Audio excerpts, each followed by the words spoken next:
Hello everyone, let's start today's topic. आज हम यहाँ पे बात करने जा रहे हैं standard 12th organisation of commerce, जो हमारा सब्जेक्ट चल रहा था। चैप्टर नंबर 10 हम देख रहे थे रिगार्डिंग मार्केटिंग मैनेजमेंट, तो उसी को कंटिन्यू कर रहे हैं। पेज नंबर 117 पे है आपका टॉपिक नंबर 10.2। कुछ आइडियोलॉजीज हैं मार्केटिंग मैनेजमेंट के रिगार्डिंग, तो एक एक करके लेट अस डिस्कस दैट। सबसे पहले जो बात हो रही है, it is regarding the production concept. थोड़ा पॉइंट टू पॉइंट जाना पड़ेगा। सबसे पहले यहाँ बोल रहे हैं कि इस कंसेप्ट में जो एम्फेसिस है, it is placed on product availability and price. तो यहाँ पे प्रोडक्ट की अवेलेबिलिटी मतलब प्रोडक्ट हमेशा अवेलेबल हो, इजीली अवेलेबल हो, उस पर फोकस ज़्यादा होता है। प्राइस पे ज़्यादा फोकस रखा जाता है, क्योंकि जो कंज्यूमर है वो चीप प्रोडक्ट प्रेफर कर रहा है, मतलब उसको सस्ते प्रोडक्ट से मतलब है, क्वालिटी पे उसका ज़्यादा ध्यान नहीं है। ठीक है, तो उसको ये चाहिए कि प्रोडक्ट मुझे हमेशा मिलता रहे और सस्ते रेट पे मिलता रहे, क्वालिटी कैसी भी हो ज़्यादा फ़र्क नहीं पड़ता। और वो प्रोडक्ट कौन सा है उस पर भी डिपेंड करता है। बहुत बार हम यही सोचते हैं ना कि यार क्या फ़र्क पड़ता है, क्या क्वालिटी है, बस मतलब काम हो जाना चाहिए उस तरीके से। तो हम वैसे प्रेफरेंस भी देते हैं। wherever the quality is not given importance but the availability and low price is preferred, then it is said that the production concept is followed. According to this, the producer does not believe in giving any extra facility or feature in the product. It's underdeveloped in the underdeveloped countries this concept is widely seen. अब ये depend करता है कि कौन सा product आप use करना चाह रहे हो।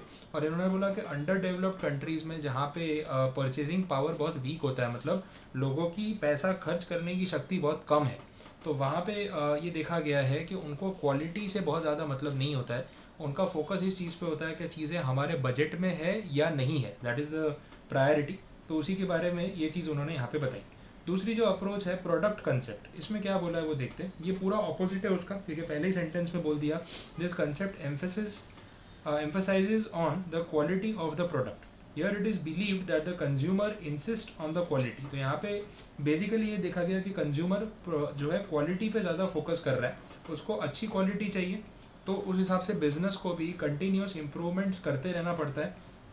और प्राइजेस भले हाई हो, इतना बड़ा इशू नहीं है, लेकिन क्वालिटी के ऊपर फोकस होना चाहिए। तो ये थोड़ा सा डेवलपिंग या डेवलप्ड नेशन में आपको ऐसा देखने को मिल सकता है, जहाँ पे लोगों का परचेजिंग पावर अच्छा है, पैसा उनके पास खूब है, तो फिर वो ये सोचेंगे ना कि जब हम पैसा खर्च कर रहे हैं तो हमें चीज़ अच्छी मिलनी चाहिए। आप थोड़ा पैसा ज़्यादा लोगे, वी आर रेडी टू पे, but the quality should be best. ठीक है, उनका फोकस वैसे होता है। तो हमें भी वैसे ही काम करना है। देखो, बायर के प्रेफरेंस के हिसाब से अगर आप नहीं चलोगे, आप उल्टा चलोगे, तो आप कभी मार्केट में सस्टेन नहीं करोगे। जो मार्केट सस्ते गुड्स मांग रहा है क्वालिटी की परवाह किए बिना, आप उसको बेस्ट क्वालिटी देने चाह रहे हो महंगे प्राइस में, तो वो नहीं लेने वाला। क्लियर है चीज़? और उल्टा होगा तो भी फ्लॉप होने वाला है। जो बायर पैसा खर्च करने को रेडी और अच्छी क्वालिटी मांग रहा है, आप उसको बोलते हो अरे सर पैसा बचाओ, क्यों इतना बर्बाद करते हो, देखो इतना डिस्काउंट है, वो बोलेगा आपके डिस्काउंट से मुझे कोई मतलब नहीं है, मुझे चाहिए बेस्ट क्वालिटी, तो मैं तो अच्छी क्वालिटी पे ही फोकस करूँगा। ठीक है, इसके बाद है सेलिंग कंसेप्ट। देखें ये क्या बोलता है, it is also known as the sales which is sales based concept which emphasises on selling process. देखें सेलिंग प्रोसेस में क्या क्या है, it appeals and attracts the consumer to buy the product directly और इनडायरेक्टली, मतलब उसको ना bottle में उतारने की कोशिश कर रहे हैं कि ऐसे नहीं तो वैसे वो प्रोडक्ट तो खरीद ले। एग्रेसिव मार्केटिंग होती है, they are adopted, various methods of sales promotion are adopted, they are like advertising, campaign, direct selling etcetera, मतलब मार्केटिंग ज़्यादा से ज़्यादा की जाती है। सेल्स प्रमोशन के ऊपर बहुत ज़्यादा फोकस किया जा सकता है, ताकि लोग प्रोडक्ट खरीदने के लिए आगे आएँ। ठीक है, तो इसके ये सारे तरीके हैं। The complete emphasis is not given on the need of consumer, but all the efforts are made in converting goods into cash. अब यहाँ पे ना ज़रूरत है कंज्यूमर को या नहीं, उस पर ज़्यादा फोकस नहीं है। फोकस इस चीज़ पे है कि इसको बस बेच के दिखाओ, और जो हमने पैसा इन गुड्स में लगाया है उनको इनकैश करो। बहुत बार ऐसा भी होता है, फालतू के चीज़ें होती है, मतलब ऐसे प्रोडक्ट्स और ऐसे गुड्स जिनकी एक्चुअली में आपको ज़रूरत नहीं है, बट वो मार्केटिंग जो होती है ना, वो ऐसी करते हैं कि आप भी वो गुड्स खरीदने के लिए अपना बोलते हैं ना एक विल जो है वो शो करते हो कि मुझे भी चाहिए। ठीक है, मतलब सबके पास है तो मेरे पास भी होना चाहिए। वो मार्केटिंग ऐसी करते हैं कि यार ये इसने भी खरीद लिया, उसने भी खरीद लिया, तो मेरे पास भी होना चाहिए। तो बहुत बार हम देखा देखी में, क्योंकि लोगों ने प्रोडक्ट खरीद खरीद के आजकल सोशल मीडिया पे डालते हैं, इंस्टाग्राम पे टैग कर देते हैं, कोई सेलिब्रिटी कोई चैलेंज स्टार्ट कर देता है, तो हम सोचते नहीं हमारे पास भी होना चाहिए। अब क्या होता है, कोई प्रोडक्ट खरीद के लाए, 2 दिन यूज़ किया, फिर वो साइड पे पड़ा है। जैसे मैं इसका आपको एग्जांपल देता हूँ, ये जो फिटनेस बैंड आते हैं आजकल, ठीक है, फिटबिट और ऐसे सब अलग अलग कंपनीज के, तो फिटनेस बैंड एक ऐसी चीज़ है जो एक्चुअली में यूज़फुल प्रोडक्ट है, नो डाउट, लेकिन कितने लोग उसका पूरा फ़ायदा लेते हैं, मतलब लोग खरीद के लेके आते हैं, उसको 2-4 दिन पहनते हैं, वो आपके स्टेप्स कैलकुलेट करता है, आपकी हार्ट बीट और हार्ट रेट कैलकुलेट करता है, पल्स कैलकुलेट करता है, लेकिन जेन्यूनली वो लोग यूज़ करते हैं जो रेगुलर वर्कआउट करते हैं, साइकिलिंग करते हैं, रनिंग जॉगिंग करते हैं, तो वो लोग उसको जस्टिफाई करते हैं कि हम पहन रहे हैं तो उसका कुछ मतलब है, लेकिन उनको देख के आप भी उसको खरीद के ले आते हो, लेकिन आपको कुछ काम नहीं आ रहा है। जब भी आप देख रहे हो हाँ इतने दिन में इतने स्टेप्स चले आपने, वो आप नहीं भी मेजर करते तो भी इतने दिन से चल ही रहे थे ना, लेकिन किसी ने खरीदा है, 4 लोगों का फोटो देख लिया, हमें भी चाहिए, 2 दिन उसका बहुत एक्साइटेडली यूज़ किया, अगले हफ्ते से पूरा भूत उतर गया और फिर वो चीज़ शायद ऐसे ही पड़ी है, आप उसको चार्ज भी नहीं करोगे, उसको पहनोगे भी नहीं, तो धूल खा रही है ऐसी कि बस बेशौक पूरा कर लिया। तो ये बेचने वालों की कला होती है कि वो आपसे फालतू प्रोडक्ट भी खरीदवा लेते हैं और फिर आप उसका कुछ यूज़ भी नहीं करते और पैसे भी दे देते हो, ऐसा भी होता है, ठीक है। इसके बाद बात हो रही है मार्केटिंग कंसेप्ट की। देखें मार्केटिंग कंसेप्ट में क्या नया लेके आ रहे हैं, काफ़ी इंटरेस्टिंग पॉइंट्स हैं। This concept can be called as the user based concept, okay. The production is undertaken by taking up research. अब यहाँ पे पहले रिसर्च हो रही है, कंज्यूमर का प्रेफरेंस, उसकी हैबिट, उसकी डिज़ायर, ये सब समझी जा रही है, उसके बाद काम हो रहा है। All marketing policies are formulated by keeping the consumer in the centre. तो यहाँ मार्केटिंग हो रही है लेकिन सिर्फ बेचने के लिए नहीं, कंज्यूमर की रिक्वायरमेंट के हिसाब से, उसकी डिमांड, उसके प्रेफरेंसेस के हिसाब से। तो ऐसी सिचुएशन में अगर हम ये कंसेप्ट फॉलो करते हैं तो थोड़ा सा मेहनत कम हो जाती है। देखो अगर आप एज ए स्टूडेंट, जैसे अभी भाई आप पढ़ाई कर रहे हो, आपको घर पे बैठ के एक फैसिलिटी चाहिए कि कोई आपको ऑनलाइन टीचिंग प्रोवाइड कर दे, घर पे बैठ के आप प्रिपरेशन कर लो एंड ऑल, अगर आपको ये फैसिलिटी चाहिए, मुझे भी पता है कि आज की डेट में स्टूडेंट्स के अंदर ये एक डिमांड बढ़ रही है कि हम घर बैठे प्रिपरेशन करें और कोई हमें ऐसे ऑनलाइन कोचिंग प्रोवाइड कर दे, हम समझने के लिए रेडी हैं, हम उस चीज़ को एक्सेप्ट करते हैं, क्योंकि हम पूरा दिन मोबाइल फ़ोन पे लगे ही होते हैं, तो लेक्चर भी वहीं पे देख लेंगे, तो इससे तो अच्छा हो ही नहीं सकता कि मोबाइल फ़ोन के साथ स्टडीज़ जो है वो कनेक्ट हो जाए। तो वो चीज़ हमने ऑलरेडी समझ ली है और हम आपको प्रोवाइड कर रहे हैं, तो बिकॉज ये आपकी डिमांड है, ये आपकी नीड है और हम आपको सप्लाई कर रहे हैं, तो शायद मुझे इसको आप तक पहुंचाने में ज़्यादा मेहनत नहीं करनी पड़ेगी। अब कितने लोग आप मुझे अगर यूट्यूब पे देख रहे हैं, अगर आपको ये अच्छा लगेगा तो आप अपने फ्रेंड्स को फॉरवर्ड करेंगे, उनको अच्छा लगेगा वो किसी और को फॉरवर्ड करेंगे, तो वो ऑटोमेटिकली पॉपुलर होता जाएगा, मुझे कुछ करना नहीं पड़ेगा। लेकिन एक ऐसा प्रोडक्ट जो आप ख़रीदना नहीं चाहते या शायद उसकी आपको ज़रूरत नहीं, नेसेसिटी नहीं, और वो मुझे आपको बेचना हो, तो ज़्यादा एफर्ट्स करने पड़ेंगे, क्योंकि थोड़ा सा उसमें लॉजिक कम और ट्रिक ज़्यादा है। यहाँ पे कोई ट्रिक नहीं है, आपकी डिमांड और रिसर्च के बेसिस पे मैंने ये सर्विस या ये प्रोडक्ट आपके लिए प्रिपेयर किया है, तो बस आप तक ये न्यूज़ पहुँचनी चाहिए कि अवेलेबल है, आप फट से खरीद लेंगे और जो पैसा होगा वो आप पे करेंगे। तो मार्केटिंग कंसेप्ट में यही है, कंज्यूमर बिहेवियर के अराउंड सब चीज़ें जो है वो रिवॉल्व करती हैं। Next is the social concept. देखें, marketing concept has been criticized as it gives priority only to the consumer's preferences.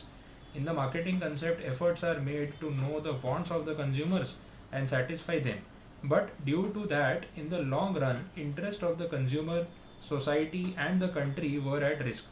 Along with that, there is a wastage of resources. According to this concept, the marketing management should be done in such a way that the consumer's wants are fulfilled. At the same time, it creates least harm to the environment. That is the reason why number of firms have reduced the use of plastic in packing and reduced air pollution through control of emission from industrial unit.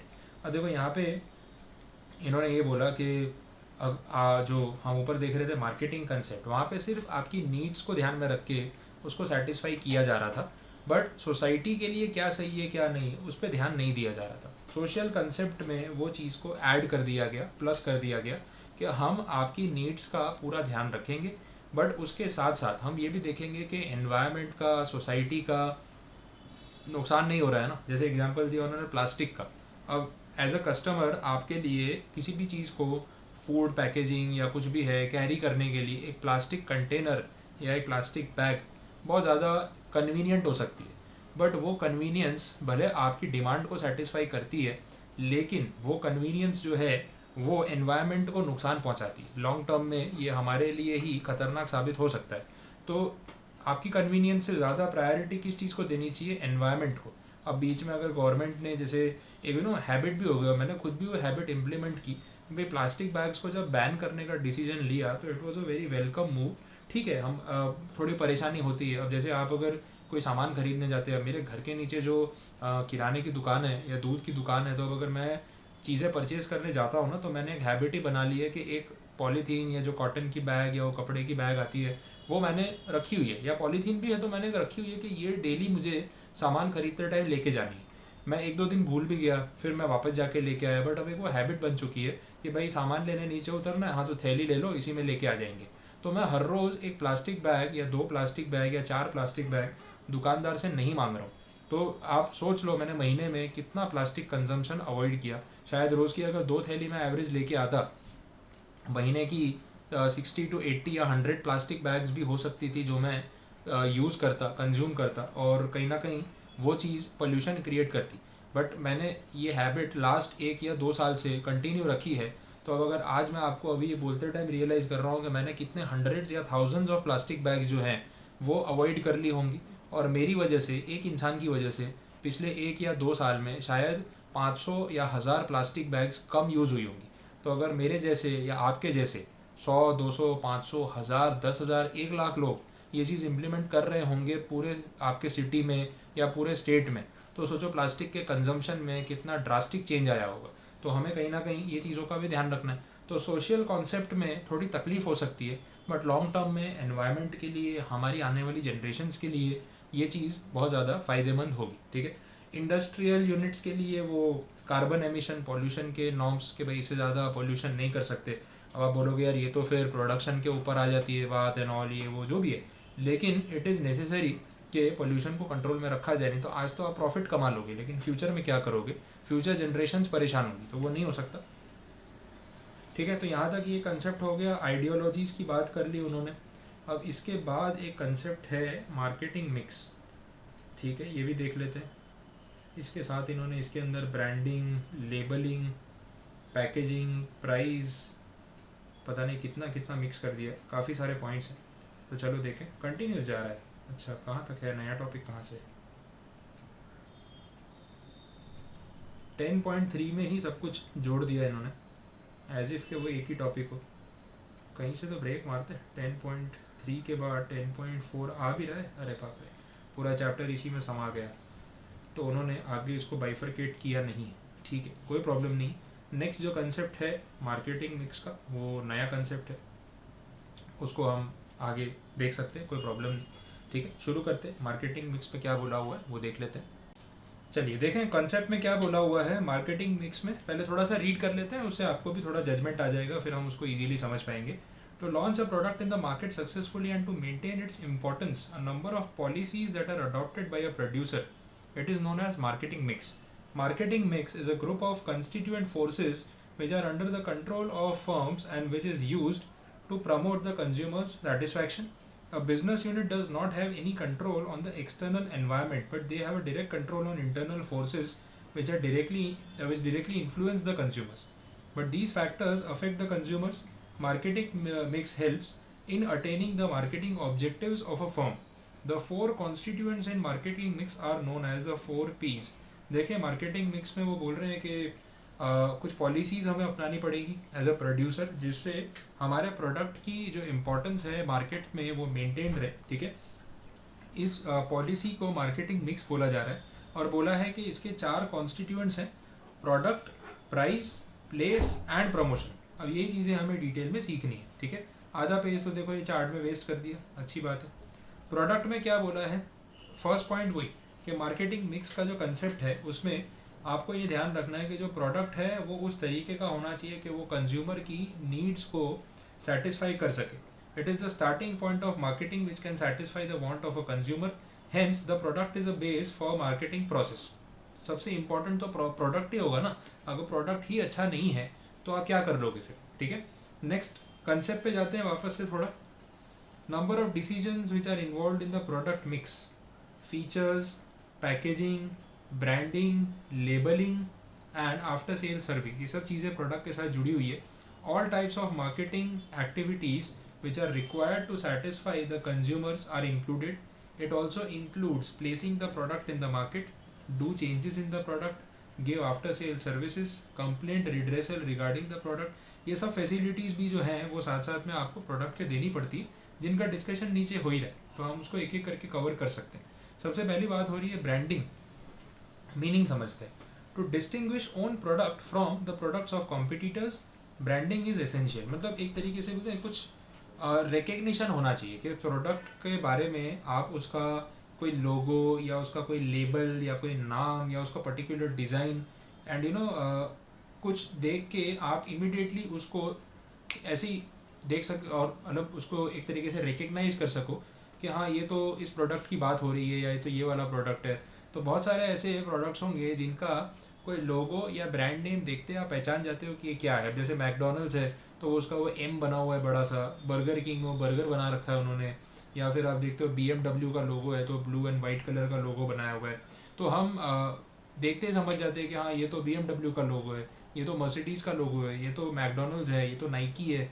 तो ये सब popular brands हैं। Thums up का वो Thums up बना हुआ है, उसके अंदर लिखा हुआ है। तो अगर मैं लिखूंगा नहीं और आपको सिर्फ उसका वो आइकन बताऊंगा ना या ब्रांड बताऊंगा, तो आपको लोगो देख के पहचान जाओगे कि हाँ ये लोगो किसका है। तो वो रिकग्निशन है। स्टारबक्स है आपको लोगो देख के पता चल जाएगा, क्योंकि आपने इतने लोगों के स्नैप पे और इंस्टा पे देखा होगा ना।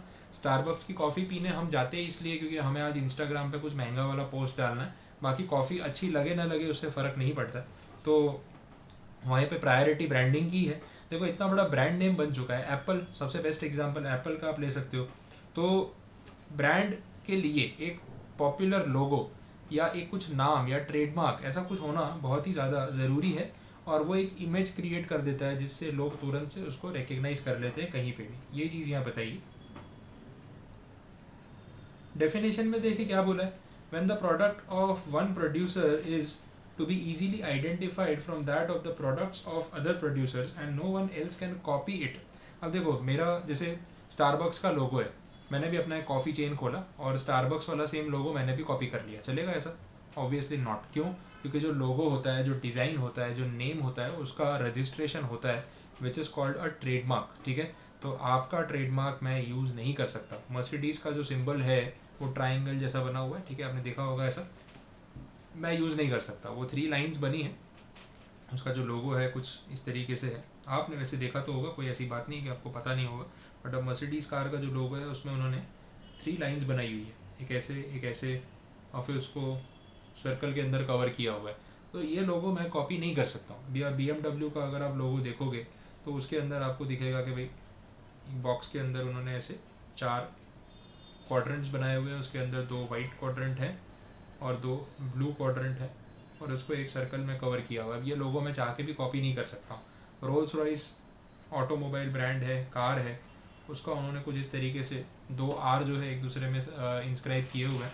अब ये मैं कॉपी नहीं कर सकता हूँ, ये रजिस्टर्ड है। तो ये इस तरीके से आपको ध्यान में रखना है। वो नाइकी वाला जो सिंबल है उसका जैसे टिक मार्क जैसा दिखता है, मैं कॉपी नहीं कर सकता, तो बिकॉज इट इज़ रजिस्टर्ड। तो ये सब चीज़ें होती है। तो ब्रांड नेम या जो ब्रांड का लोगो है वो यूनिक होना चाहिए, रजिस्टर्ड होना चाहिए, जिससे आपकी एक सेपरेट आइडेंटिटी क्रिएट हो। That is more important. इसके बाद बात हो रही है फीचर्स की। देखें, through branding consumers experience a feeling of consistency in the quality of the product. वो बरसों से वही लोगो, बरसों से वही ब्रांड नेम वैसा। While labeling and creating designs or symbols, various colors are used। देखो कलर्स की भी अपनी एक इम्पोर्टेंस होती है, ठीक है। ऐसा बोलते हैं कि अलग अलग कलर्स जो हम यूज़ करते हैं, जैसे आपने देखा होगा नेटफ्लिक्स का जो लोगो है उसमें N है, रेड कलर का उसने उन्होंने कलर यूज़ किया हुआ है, ठीक है। फिर मैकडोनल्ड्स में येलो यूज़ किया हुआ है, ग्रीन जो है जैगवार में, लैंड रोवर में, स्टारबक्स में ग्रीन कलर यूज़ किया है। ब्लू कलर भी काफ़ी सारे ब्रांड्स में यूज़ होता है। तो हर कलर का भी अपना एक इफेक्ट होता है। मतलब जो जैसे कि रेड कलर बहुत अपीलिंग चीज़ों के लिए यूज़ किया जाता है, येलो कलर आपको सेटिस्फाई करने के लिए यूज़ किया जाता है, अट्रैक्ट करने के लिए यूज़ किया जाता है। Green colour is used when you want to show a class, ठीक है, कि भाई हाँ बहुत हाई क्लास चीज़ है ये और बहुत ही पॉश चीज़ है ये, तो उसके लिए यूज़ होता है। सैमसंग में आपने देखा होगा ब्लू कलर यूज़ होता है। Blue colour is used for dependency, for loyalty, for long term impact and sustainability, कि ये चीज़ लॉन्ग टर्म है। ये सब साइकोलॉजिकली स्टडी करके ये सब चीज़ें डिफाइन की गई है, इसलिए मैं आपको बता रहा हूँ। तो कलर्स भी बहुत ज़्यादा मायने रखते हैं, मैटर करते हैं, ठीक है। लोगो क्या प्रिंट कर रहे हो आप, और सिंबल आपने क्या क्या यूज़ किए हैं, बहुत कुछ है यहाँ पे, लिस्ट पूरी दे रखी है। तो ब्रांडिंग कुछ इस तरीके से होती है, ये आप ध्यान में रख के चलना। इसके बाद हम बात करते हैं लेबलिंग की। लेबलिंग में बोला it is a piece of paper pasted on the primary packing. Label लगा होता है, स्टिकर या लेबल ऐसा कुछ, तो वो भी तो इम्पोर्टेंस रखता है। तो उसमें आपको प्रोडक्ट की सारी इन्फॉर्मेशन लिखी होती है, वेट लिखा होगा प्रोडक्ट का, साइज़ लिखा होगा, प्राइस लिखा होगा। आपके मोबाइल का जो आपने मोबाइल खरीदा होगा तो उसका जो बॉक्स होगा उसके पीछे आप देख लो, उसका एक स्टिकर लगा होगा वाइट कलर का, उसमें ये सारी डिटेल्स उन्होंने मेंशन की होंगी। तो it is very much important कि प्रॉपर लेबलिंग हो और जो भी बेसिक डिटेल्स प्रोवाइड होनी चाहिए वो उसके अंदर अवेलेबल हो, ये ज़रूरी है, ठीक है। Most producers provide toll free number two contact them for any complaint. हाँ, ये तो है ही, इसके ऊपर मेंशन किया होता है लेबल के ऊपर कि आपको कोई प्रॉब्लम हो तो आप कांटेक्ट कर सकते हैं। फंक्शंस आप इसके साथ साथ में पढ़ सकते हैं, आपको क्लियर हो जाएगा।